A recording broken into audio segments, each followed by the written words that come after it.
Howdy folks, this is my HF8 Super.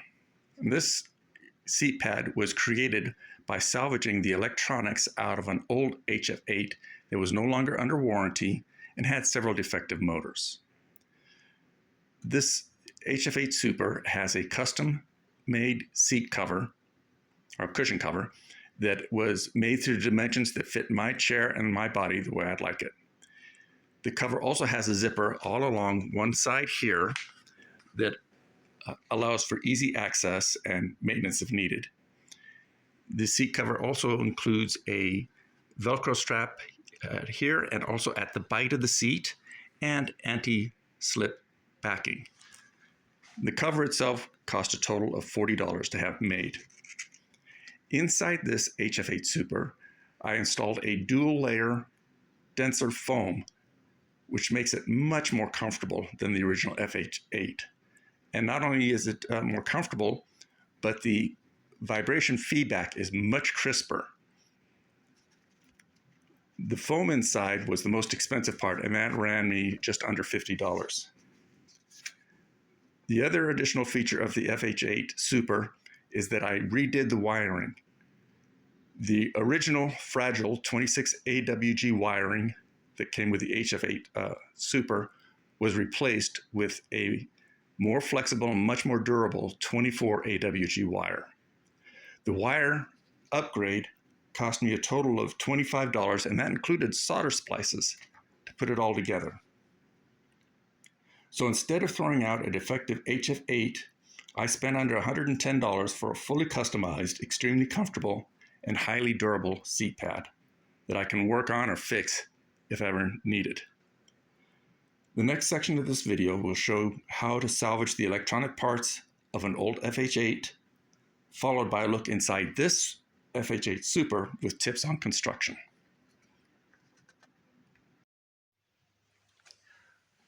Okay, in this video we are going to salvage the parts of this HF8 seat pad. This seat pad is no longer under warranty, and it has 3 motors in the seat section that are not working correctly. The right thigh and the 2 seated motors in the buttocks area. So we're going to take this apart, and I'm willing to bet that these 3 motors not working, the issue is going to be broken wires here in the fold of the seat pad, and this is where it would normally fold into the bite of your seat.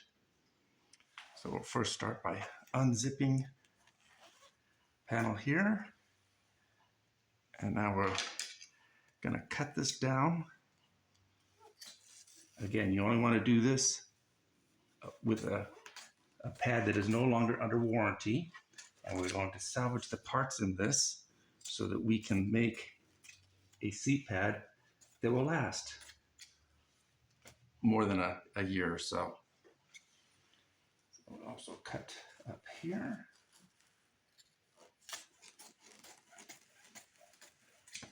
All right, and we'll cut this here and here. Okay, so first off, you'll notice that the plug that goes to the controller and your power and stuff is right here. So this we're going to unplug. And it just pulls out like that. So now this one here actually goes to the control panel. And this one here handles all your motors. So now the fold of the seat is roughly right here. So let's go ahead and cut the foam here, and let's see what we have underneath. I'm just gonna do this by hand so we can see. All right, let's take a look. Well, let's see. There's one reason the motor's not working.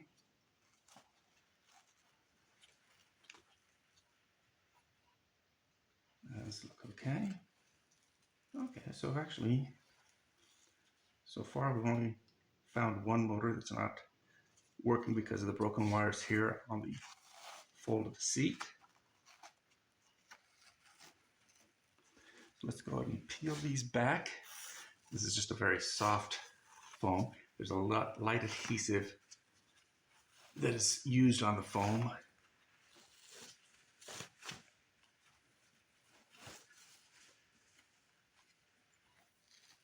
And let's do the same on the top section here.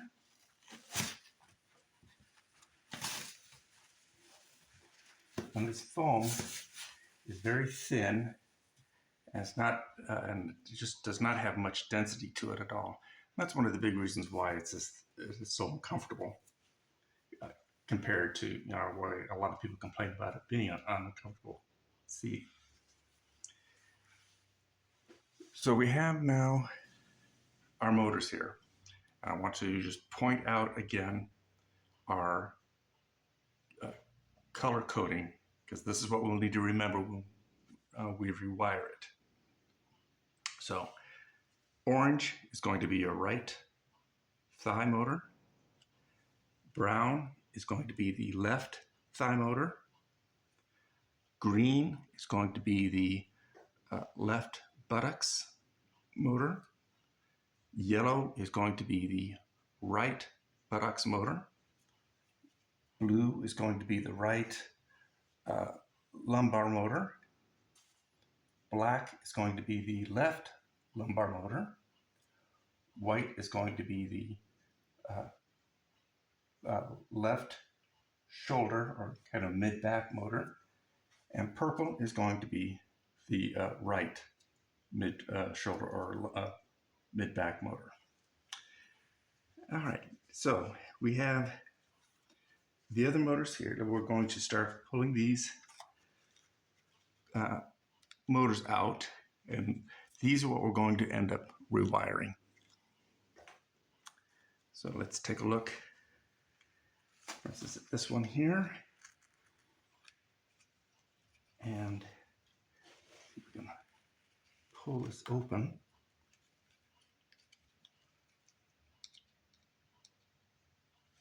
All right. Now, I am going to need a screwdriver for this. Just stand by one moment. Okay. So in order to pull this out, again, our motors here are looking fairly decent shape as far as the wiring is concerned there. So we're going to pry this open.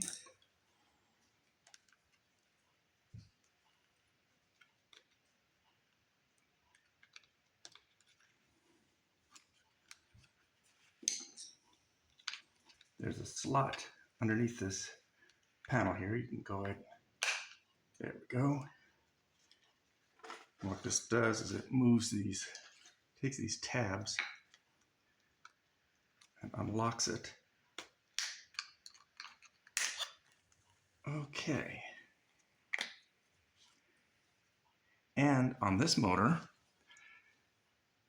with a seat pad, there's usually only two places that fail. Either the wire breaks here in the fold, or it comes loose at the solder point.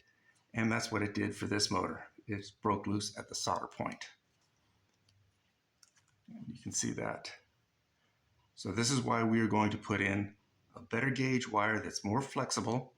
We're going to solder it on the motor and then run it all the way and splice it into this plug on this end. So, and also when you put the motor back in, there's a little notch at the very bottom there. And what we're going to do is put the motor in. Let me see if I can, here we go. When the motor goes back in, you see there's a notch on the motor itself. So the notch goes right in against this notch in the case.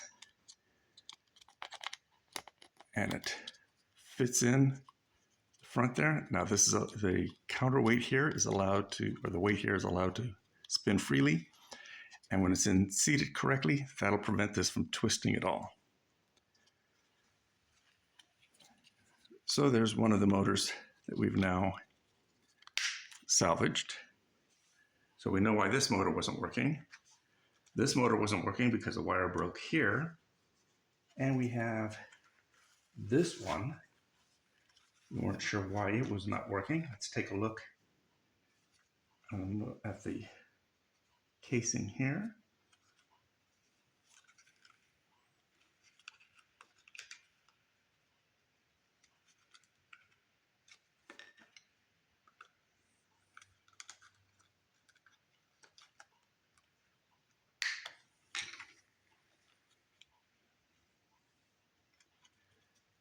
Okay. Surprisingly, this motor's connected up okay. So there's why it's not working. This wire is broken, but it's broken inside the insulation. You can see there's a sharp bend there, and that right there is why this motor's not working. So again, at the bite of the seat, breaks the wire, and that's just by sitting it. Normally, I'm a pretty light guy. I weigh less than 180 pounds. I get in and out of the seat. I don't kneel on it. I don't jump on it or anything like that. But just simple usage, and this is what happens. So the seat is just not designed because of this inferior material to work for any long length of time. And that's what we're going to fix. So that's where we're going to be with all of this. We have a tie strap here that we're going to cut.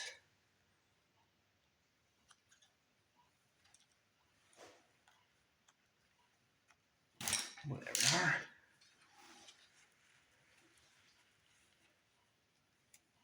This part here goes to your control panel. This is the part of the seat. So what we will eventually do, we're going to confiscate all of these motors, or salvage them. And we're going to salvage each one of these.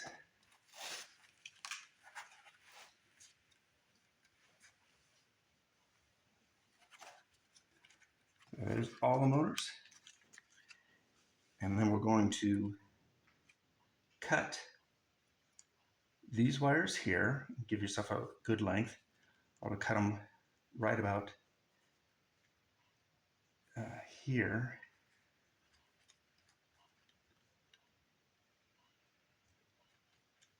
Let's see here.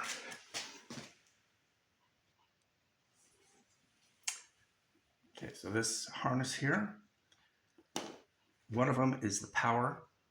So that stays connected up. We make sure you don't want to cut this, but you want to cut the harness right about here.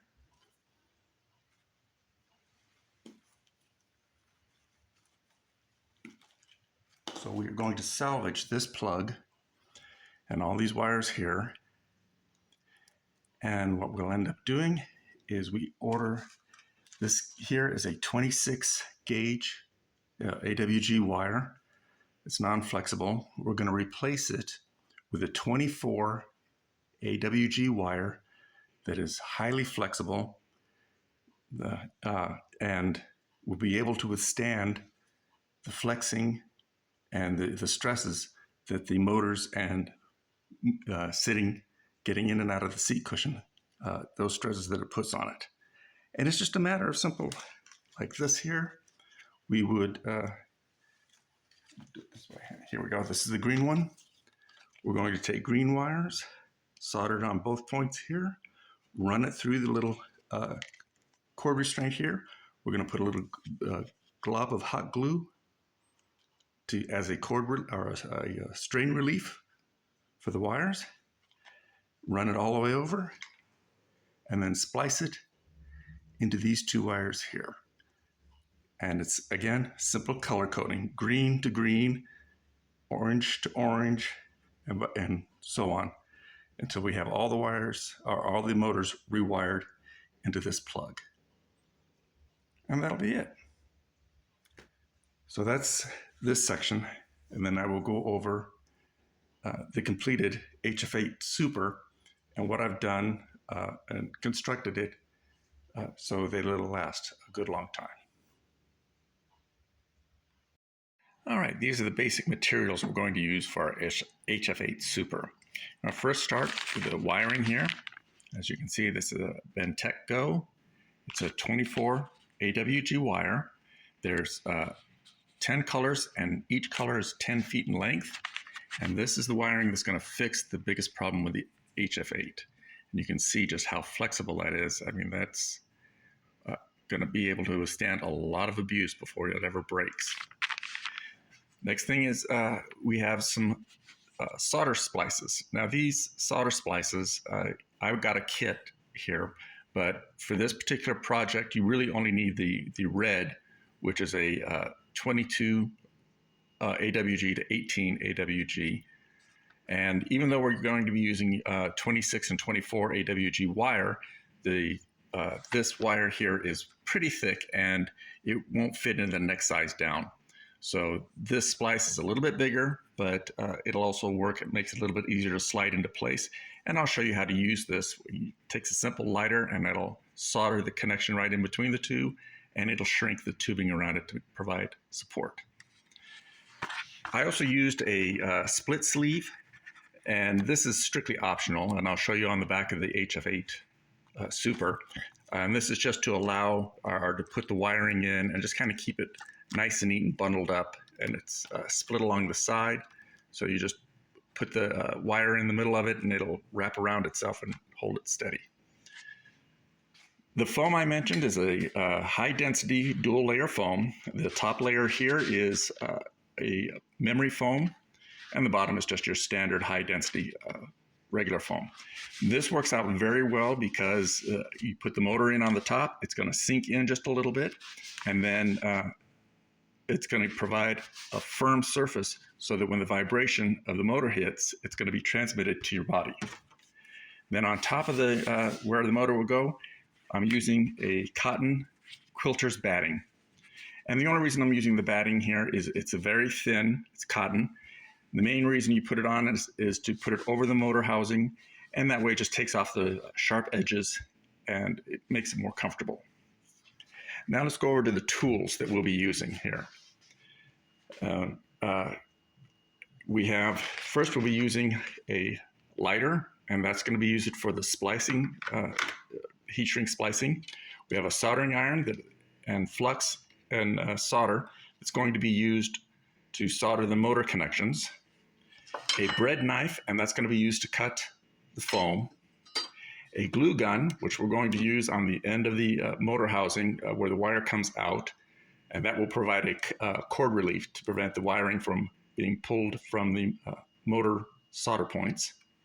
A pair of wire cutters, and then I've got a wire stripper here, which works out nice, but you could also just use a single-edged razor blade to take care of the insulation and strip the wires, and also for cutting your foam, which I will show a little bit later.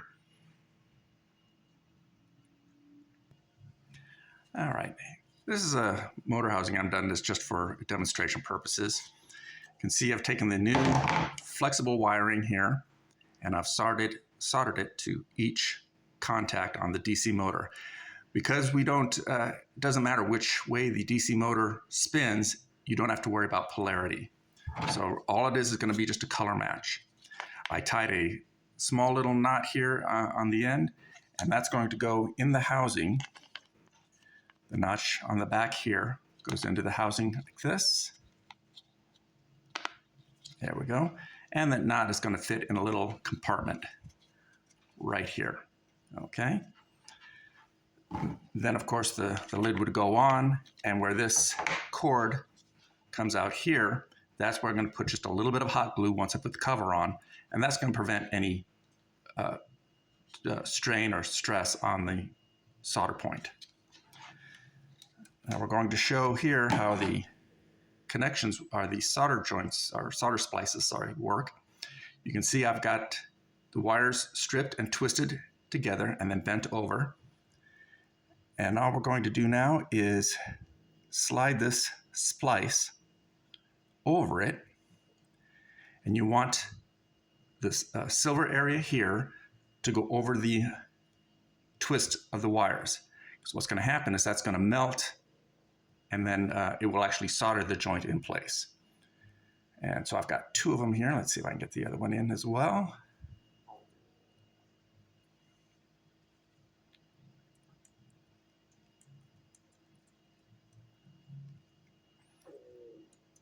Okay, so we're just going to center both of these up.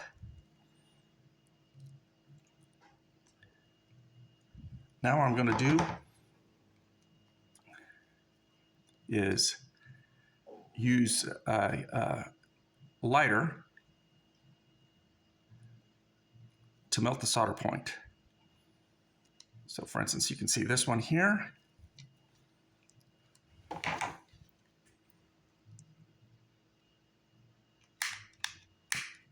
All right, and now we're just going to move it back and forth. And you want to keep doing this. You'll see it getting tighter. And when you'll see the metal melt in the middle, you'll see that solder melt. There you go. All right, straighten it out, let it cool down just a little bit.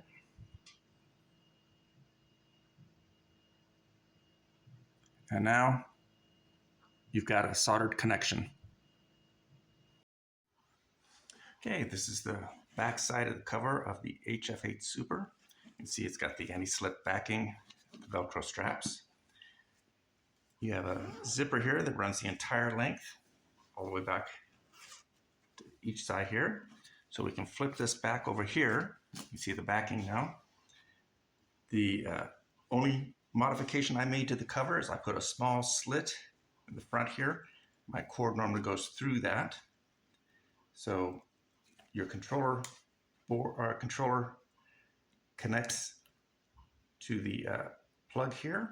And this is the plug that we salvaged from the FH8 original. And these are the motors here, and are each located underneath.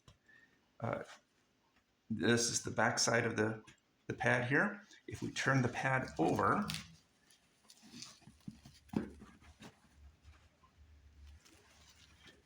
all right, we can pull this out here.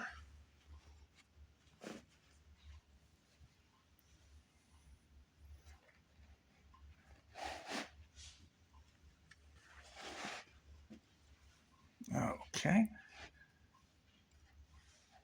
and this is the backing, the quilted backing, or the batting, I'm sorry, the quilted batting that goes over the top of our motor cases. And what that does is it just takes the sharp edges off of it, so when you're sitting on it, you don't feel that. Pull that back here. You can see these motors are not glued in place or anything like that. They're just set in to the foam. And that's not a problem because the cover, when it's on and zipped up, the cover holds these in place. So you don't need to glue them in or anything like that. I have it labeled a top here, so that it keeps me oriented. I used the same measurements for all the motor locations off the original FH8. And the reason I did that is because I felt those motors pretty much fit me where I needed them, and they fit my chair. So there was no need to change it.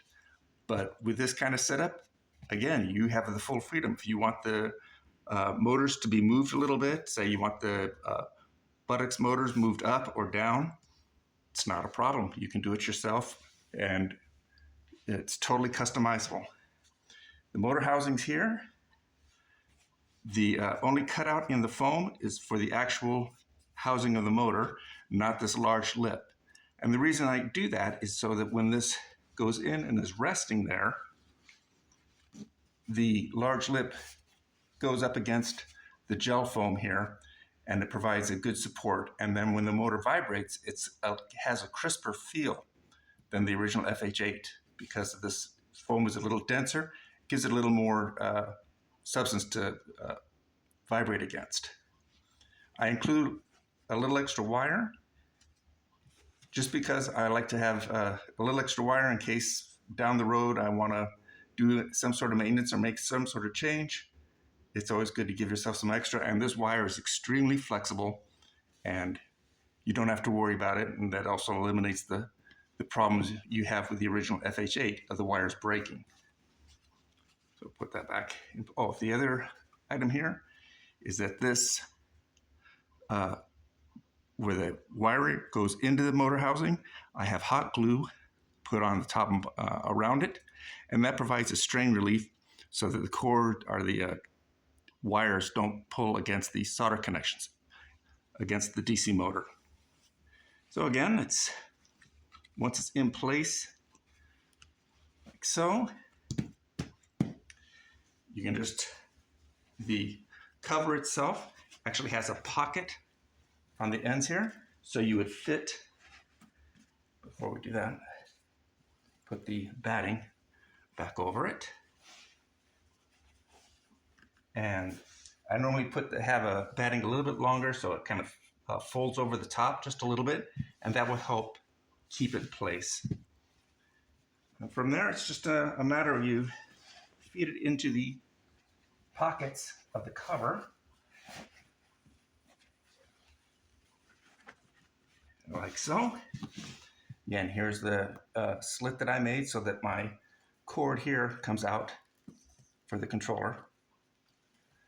And flip this over here. And I put these foam blocks in place of the motors, on the back side of the motors again, just so that gives a little more cushion and something for the motors to vibrate against. The split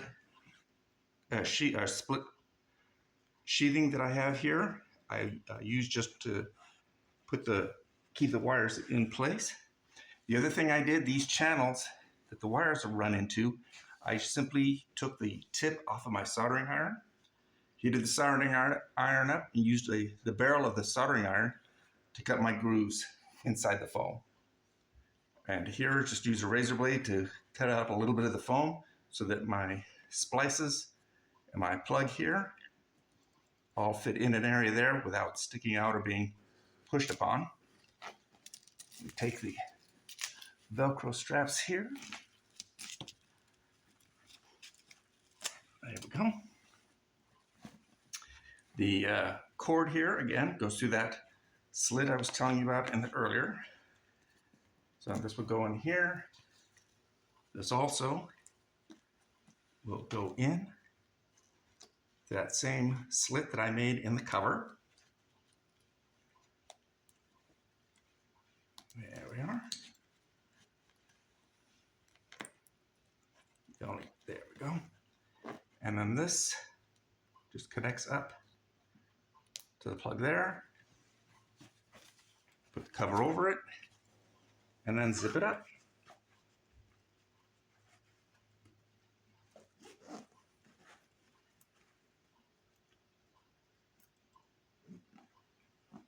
And you do have to be careful with this cover that the little bit of extra fabric salvage, don't want to get it caught in the zipper.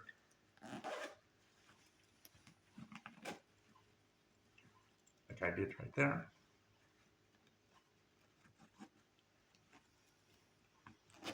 There we go. No, it's still in there. There.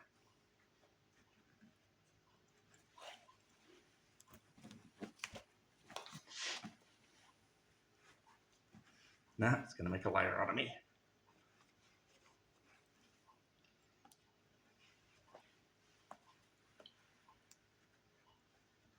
And this is why you have to make sure you get it out of that cup. There we go. And that's how it goes. And it just goes all the way around to the end. And there's your HF8 pad. Super. All set up and ready to go. So you think you'll find this gives you, as you can see, I can turn it back on over. And again, all the motors are held in place. Everything's just exactly the way it's supposed to be. It's easier to work on.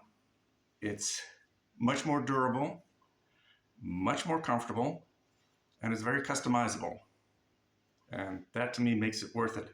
If you have an old FH8 lying around and you want to salvage it, I would highly recommend doing something like this.